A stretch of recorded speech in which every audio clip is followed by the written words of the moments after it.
पितृदोष एक ऐसा अभिशाप होता है जो एक हंसते हुए परिवार की खुशियों को छीन सकता है। पितृदोष के कारण परिवार में तरह तरह के संकट आने लगते हैं और जिन घरों में पितृदोष होता है उन घरों में हर काम में रुकावट आती है, हर बनते हुए कार्य में विघ्न आते हैं। अगर पितृदोष हद से ज़्यादा बढ़ जाए तो यह बहुत नुकसानदायक होता है। जो लोग अपने घर में दुधारू पशु रखते हैं जैसे गाय, भैंस, इनके ऊपर भी पितृदोष का बहुत बुरा प्रभाव पड़ता है और कहते हैं कि जिन घरों में भयंकर पितृदोष बन रहा होता है उस घर के जो दुधारू पशु हैं, गाय, भैंस, उनमें बीमारियां आने लगती है। कई बार तो पितृदोष के कारण जो हमारे पालतू दूध देने वाले पशु होते हैं वो बीमार भी पड़ जाते हैं। पितृदोष जब तक एक घर में रहता है वो घर तरक्की नहीं कर पाता है। पितृदोष हर व्यक्ति के जीवन में कोई ना कोई अड़चन पैदा करता रहता है। आखिरकार यह पितृदोष क्या होता है और पितृदोष बार बार एक घर पर अपना वार क्यों करता है? कई भक्तों के हमारे पास कमेंट आते हैं, गुरुजी हमने अपने पितरों की शांति के लिए पूजा भी करवाई है, पितृ शांति अनुष्ठान भी करवाया है, लेकिन कुछ समय तक सब कुछ ठीक रहता है, उसके बाद फिर हमारे घर में पितृदोष के बादल मंडराने लगते हैं। आज मैं आपको बताने वाला हूँ कि घर पर बार बार पितृदोष क्यों बनता है और क्या पितृदोष से बचने के लिए कोई परमानेंट उपाय नहीं है। अगर आपके घर पर पितृदोष बन रहा है तो उसका क्या कारण है कि बार बार आपके घर में ये समस्या हो जाती है। साथ ही आज मैं आपको यह भी बताऊंगा कि पितृदोष से बचने के लिए परमानेंट क्या उपाय आप करें जिनको करने के बाद कभी आपके घर में पितृदोष नहीं बनेगा। बहुत ही इम्पोर्टेंट आज का यह एपिसोड होने वाला है और मुझे पूर्ण विश्वास है आप सभी भक्तों को आज का यह एपिसोड बेहद पसंद आएगा। तो चलिए नारायण भगवान को प्रणाम करते हुए आज के एपिसोड को स्टार्ट करते हैं। ओम करारविंदे न पदारविंदम मुखारविंदे विनिवेशयन्तम् वटस्य पत्रस्य उटेशयानं बालं मुकुंदम मनसा संरामी। बोलिए विष्णु भगवान की जय, बोलिए पितृ महाराज की जय। तो नमस्कार, मैं पंडित नितिन शास्त्री आज के एपिसोड पर आप सभी भक्तों का हार्दिक स्वागत करता हूँ। आज का हमारा विषय है कि घर में क्यों बनता है बार बार पितृदोष। आज के टाइम की एक सबसे बड़ी समस्या, सबसे ज़्यादा घरेलू माताओं, बहनों, हमारे बुजुर्गों के हमारे पास जो प्रश्न आते हैं, सबसे कॉमन जो प्रश्न है कि शास्त्री जी हमारे घर पर बार बार पितृदोष बनता है।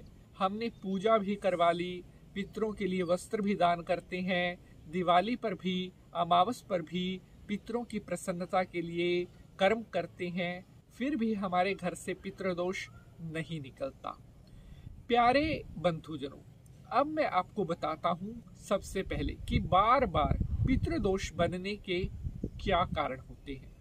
सबसे पहला कारण, अगर आप बार बार अपना पुरोहित बदलते हो, अर्थात आपका जो कुल पुरोहित है, आपके घर का जो ब्राह्मण है, अगर बार बार आप उसे बदलते हैं, अपने कुल के पुरोहित को पूजा पाठ में, श्राद्ध में, विवाह समारोह में अगर आप नहीं बुलाते, इसके अलावा बाहर से कोई ब्राह्मण बुलाते हो, कभी कोई ब्राह्मण बुला लिया, कभी कोई ब्राह्मण बुला लिया, तो ऐसा करने पर आपके घर में ऐसा भयंकर पितृदोष बनता है जिससे 7 जन्मों तक आप मुक्ति नहीं पा सकते।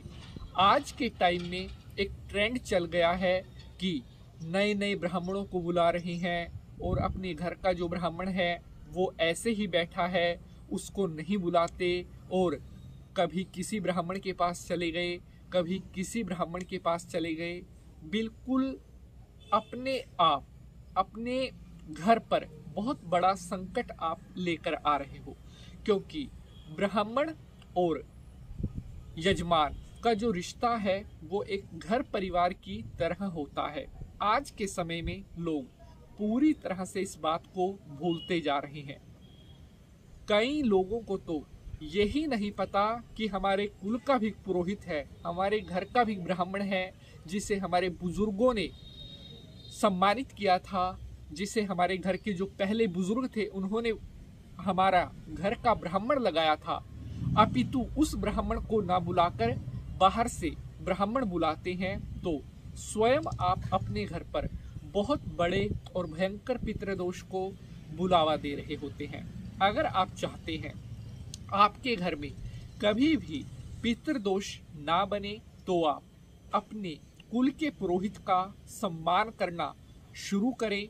आपके घर का जो ब्राह्मण, जिसे आपके बुजुर्गों ने आपके घर का ब्राह्मण लगाया था, उस ब्राह्मण को जितना ज़्यादा आप अपने घर की पूजा पाठ में, अपने घर के शादी समारोह में, अपने पितरों के श्राद्ध में बुलाओगे, आपका दिया हुआ वो दान लगेगा। अपितु किसी ब्राह्मण को अगर आप बाहर से बुलाते हो, वो दान कभी भी आपके ना तो पितर स्वीकार करते हैं और ना ही जो देवता हैं वो आपके दान को स्वीकार करेंगे, क्योंकि घर के पुरोहित के बिना, घर के कुल ब्राह्मण के बिना जितना भी आप दान कर लो, वो सारा दान कहीं ना कहीं आपका व्यर्थ हो जाता है। इसीलिए आपका किया गया दान नहीं लगता, आपका किया गया पूजा पाठ नहीं लगता और आपके घर की जो समस्याएं हैं, जो पितृदोष है, वो ज्यों का त्यों बना रहता है।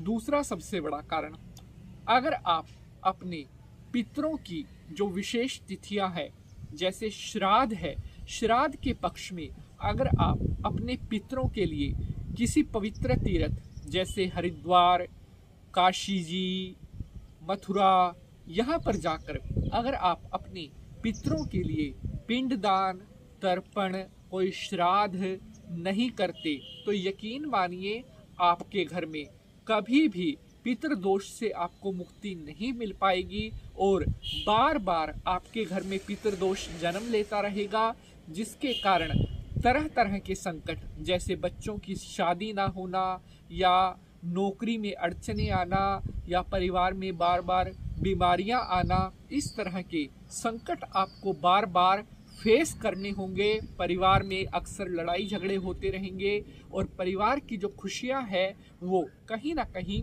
बहुत कम होने लगती हैं। तीसरा सबसे बड़ा कारण, अगर घर की महिलाएं सुबह देर से उठती हैं, उठकर स्नान ध्यान करने के पश्चात मंदिर नहीं जाती, अपने जो धार्मिक स्थान है वहां पर नहीं जाती, ऐसा करने से भी घर में बड़ा भयंकर पितृदोष लगता है। जो महिलाएं बिना स्नान शुद्ध हुए घर की रसोई में प्रवेश करती हैं, ऐसा करने से भी बड़ा भारी दंड मिलता है और ये छोटी छोटी चीजें मिलकर भी आपके घर में बार बार पितृदोष को जन्म देती है। चौथा सबसे बड़ा कारण, अगर आपके परिवार में रहने वाले सदस्य आपस में सभी मिलकर के जो दीपावली की अमावस्या है, या जो ज्येष्ठ महीने की अमावस्या होती है, या जो फाल्गुन महीने की अमावस्या है, ये अमावस्या तिथि इतनी ज़्यादा पवित्र बताई गई है कि अगर आप इन अमावस्या तिथियों के दिन अपने पितरों की प्रसन्नता के लिए जो स्थान आपने बना रखा है या जो झुंड या भोरखा आपने लगा रखा है, वहाँ पर जाकर अगर आप कुछ भी दान पुण्य, दीपक जलाना या कच्चे दूध मिले जल से उस भोरखे को स्नान करवाना इत्यादि कर्म अगर आप नहीं करते तो यकीन मानिए जितना भी आप अन्य कोई कर्म कर लो, बार बार पितृदोष आपके घर में बनता रहेगा और किसी न किसी तरह का संकट हमेशा आपको फेस करते रहना होगा। कुछ विशेष लक्षण मैं आपको बताता हूँ। जब घर में पितृदोष होता है तो उसके क्या लक्षण मिलते हैं। पहला लक्षण कि परिवार में जो विवाह योग्य बच्चे हैं उनका विवाह बार बार किसी न किसी वजह से उनके विवाह के रिश्ते के जो योग हैं वो नहीं बन पाएंगे। कई बार तो यहाँ तक होता है कि रिश्ता होने के बाद रिश्ता टूट जाता है। जो मैरिड कपल हैं उनको संतान उत्पत्ति होने में बड़ी परेशानियां आती हैं, या कई बार तो पितृदोष जब ज़्यादा बढ़ जाता है तो संतान उत्पत्ति के बाद संतान का जो है वो ज़्यादा समय तक जीवित नहीं रह पाती। ये भी पितृदोष के बड़े भयंकर लक्षण होते हैं। तो आप सभी अपने पितरों के लिए हमेशा दान पुण्य अमावस्या ये तिथियां हैं, इन पर कुछ ना कुछ पूजा पाठ जरूर करें। और नारायण बलि का कर्म ऐसा कर्म है जो हर प्रकार से आपके पितरों को मोक्ष दिलवाता है। श्राद्ध पक्ष में या कृष्ण पक्ष में अपने पितरों की गति के लिए आप किसी पवित्र नदी के किनारे पर योग्य ब्राह्मण को बुलाकर अपने पितरों के लिए नारायण बलि जरूर करवानी चाहिए। अगर एपिसोड पसंद आया है तो लाइक शेयर जरूर करेंगे। जय माता दी।